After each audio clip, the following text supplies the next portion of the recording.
ancient door.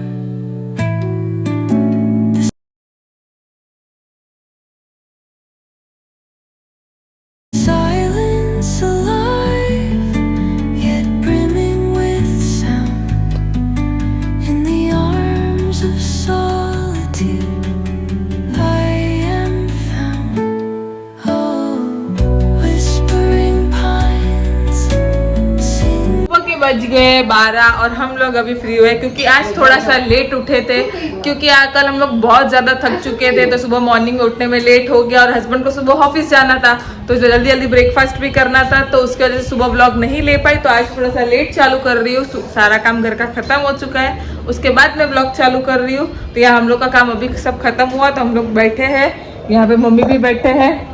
Good morning, जय श्री कृष्ण, जय Swaminarayan. Good morning, જય શ્રી કૃષ્ણ, જય સ્વામિનારાયણ. થાકી ગયા હતા કાલે? થાકી ગઈ. મજા આવી પણ થાકી મજા આવી, ગઈ. પણ થાક લાગે હવે. હા, બહાર જઈને આવી થાકી જઈએ. દૂર પડી જાય અને એમાં થાકી પણ જાય. બહુ દૂર હતું. હા, મેં કાલે બધાને જ કીધું બધા સુઈ ગયા અમે પણ બધા સુઈ જઈએ છે, બહુ થાક વહેલા લાગ્યો સુઈ છે. ગયા. કાલે તો 9:30 સુઈ ગયા હતા. હા, હું તો સુઈ ગઈ, તમે બધા ખબર નહીં મને પછી. હું પછી રાતના બ્લોગ એડિટ કરીને પછી સૂતી. હું તો સુઈ ગઈ, થાકી ગઈ. ના, ઊંઘ જ સુવાઈ આવી ગયું ગઈ તું મને તરત જ. તો. હા પગને બહુ દુખતા હતા, સુઈ ગઈ. હા, મેં આજે વહેલો ચાલુ ના કર્યો, મેં આજ 12 વાગે કામ બામ પતીને પછી ચાલુ કર્યો. હા.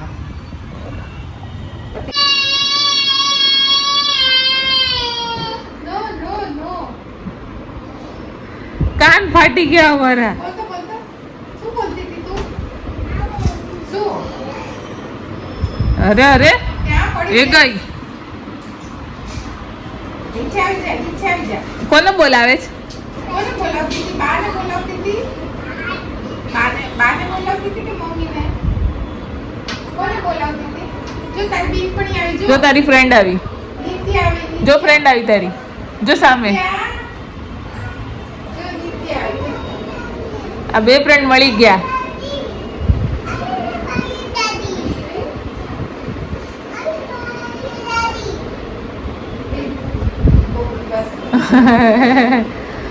મને શું પાડવેલો છો એકબીજાને? નીતિ આવી, નીતિ તારી બેનપણી છે?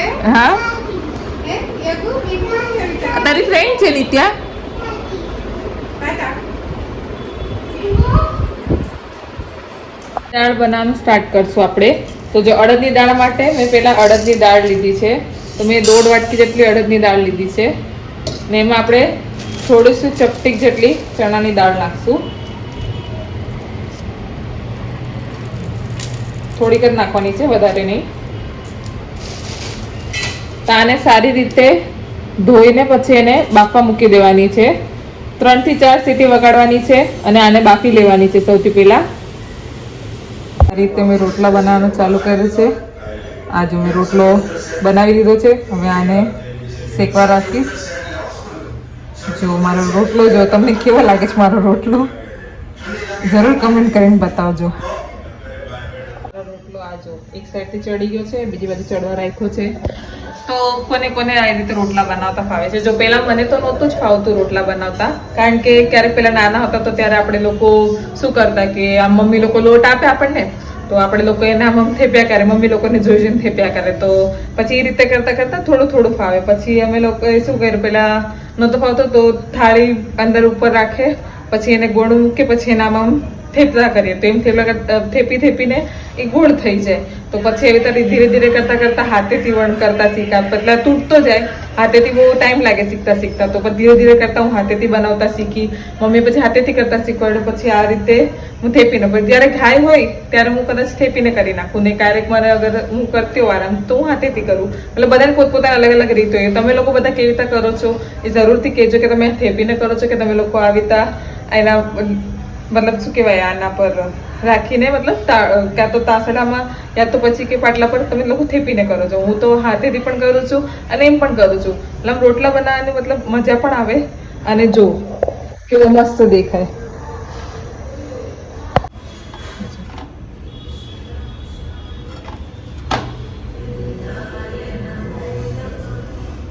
મેં તેલ લીધું હતું, એમાં મેં થોડીથી રાઈ નાખી છે. રાઈ સારી રીતે ફૂટી જાય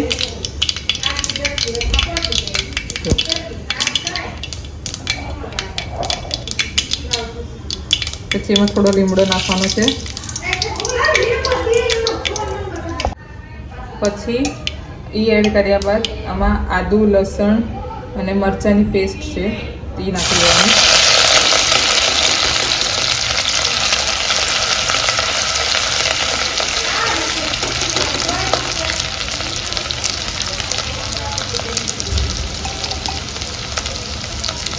આ થઈ જાય પછી આપણે જે અડદની દાળની બાકી હતી તરત એડ કરી દેવાની છે આમાં.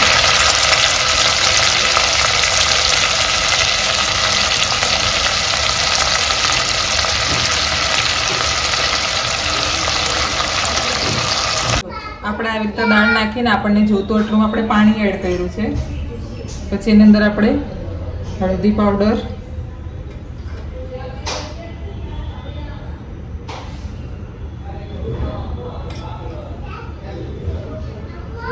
પછી એમાં ધાણા જીરું પાવડર,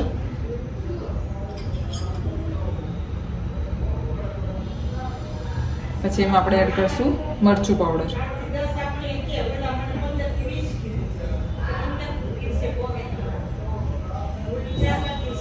આવી રીતે આપણે મસાલા નાખી લીધા છે. આપણે આને સારી રીતે હલાવી લઈશું અને આને ઉકળવા દેવાની છે એકદમ.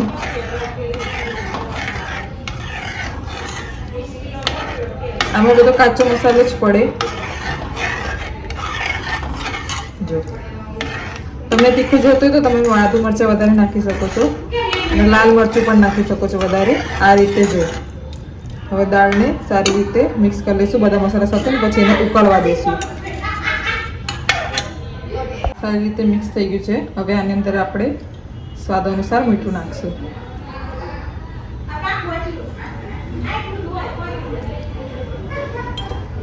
હવે આ દાળને એકદમ ઉકળી જવા દઈશું. મસાલા બી સારી રીતે ચડી જશે. અને તમે જોજો તમે ઉપરથી પણ લસણની ચટણી બનાવીને પણ નાખી શકો છો અને એને ખાઈ શકો છો, કારણ કે વધારે સૌથી ટેસ્ટી લાગે લસણની ચટણી ઉપરથી નાખીને ખાશો ને તો. આ રીતે જો દાળ આપણી બની ગઈ છે. હવે આને ઉકાળી લઈએ. આ જો તમે બધા મારી દાળ જો કેવી મસ્ત એકદમ કલર પણ એટલો મસ્ત આવ્યો છે ને એકદમ મસ્ત ઉકળી ગઈ છે. હવે તો ચલો તમે બધા પણ દાળ રોટલો ખાવા. ये देखिए गाइस, हमारे यहाँ पे 11 के दिन हर टाइम ये सारी लेडीज से भजन करती है. यहाँ सब लोग भजन करने के लिए बैठे.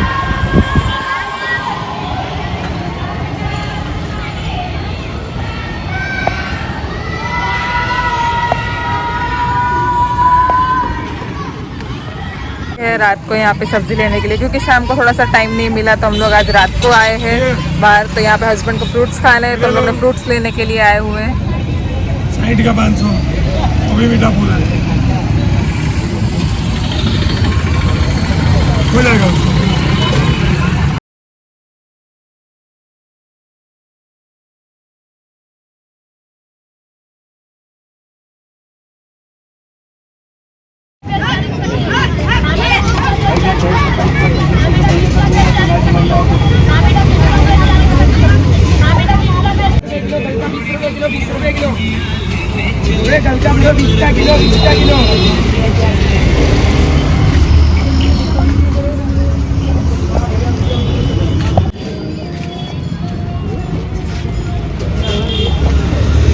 तो हम लोग नीचे से आ चुके हैं भाजी वाजी लेके ऊपर, और हमारी पूरी खरीदारी हो चुकी है. सारा सामान रख दिया है मैंने फ्रिज में. तो बस अब सोने की तैयारी कर रहे हैं और हम लोग अब सो जाएंगे फटाफट से.